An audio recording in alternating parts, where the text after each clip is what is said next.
ಎಲ್ರಿಗೂ ನಮಸ್ಕಾರ. ಇಂದಿನ ವಾರ್ತೆಗಳು ಏನಂತ ಹೇಳಿದರೆ, ನಮ್ಮಲ್ಲಿ ಪ್ರಧಾನಿಯಾಗುವ ಯೋಗ್ಯತೆ ಇರುವ ಬಹಳಷ್ಟು ಜನರಿದ್ದಾರೆ ಎಂದು ಸಿದ್ದರಾಮಯ್ಯ ಹೇಳಿದ್ದಾರೆ. ರಾಹುಲ್ ಗಾಂಧಿಯವರು ನರೇಂದ್ರ ಮೋದಿಯವರಿಗಿಂತ ಕಡಿಮೆ ಏನಿಲ್ಲ. ದೇವೇಗೌಡರು ಬಿಜೆಪಿ ಜೊತೆ ಮೈತ್ರಿ ಮಾಡಿಕೊಂಡು ಮೋದಿಯವರನ್ನು ಹಾಡಿ ಹೊಗಳುವ ಮಟ್ಟಕ್ಕೂ ಹೋದರೆಂದು ನೋಡಿ ವ್ಯಥೆಯಾಗುತ್ತದೆ ಎಂದು ಸಿದ್ದರಾಮಯ್ಯ ಅವರು ಸಿಎಂ ಹೇಳಿದ್ದಾರೆ. ಅದೇ ರೀತಿ ಈಗಿನ ಸನ್ನಿವೇಶದಲ್ಲಿ ನರೇಂದ್ರ ಮೋದಿ ಬಿಟ್ಟರೆ ದೇಶದ ಪ್ರಧಾನಿ ಹುದ್ದೆಗೆ ಬೇರೆ ಆಯ್ಕೆ ಇಲ್ಲ. ಇಂಡಿಯಾ ಒಕ್ಕೂಟದಲ್ಲಿ ಪ್ರಧಾನಿ ಅಭ್ಯರ್ಥಿ ಯಾರು ಎಂದು ಮೊದಲು ಹೇಳಿ. ಮೋದಿಗೆ ಸಮಾನವಾಗಿ ನಿಲ್ಲುವ ವ್ಯಕ್ತಿ ಅಲ್ಲಿ ಯಾರಿದ್ದರೆ ಹೇಳಿ.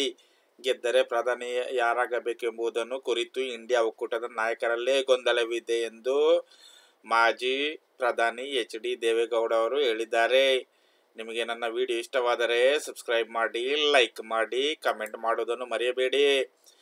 ದೇವರು ನಿಮಗೆ ಆಶೀರ್ವಾದ ಕೊಡಲಿ ಎಂದು ದೇವರ ಹತ್ರ ನಾನು ಪ್ರಾರ್ಥನೆ ಮಾಡ್ತೇನೆ.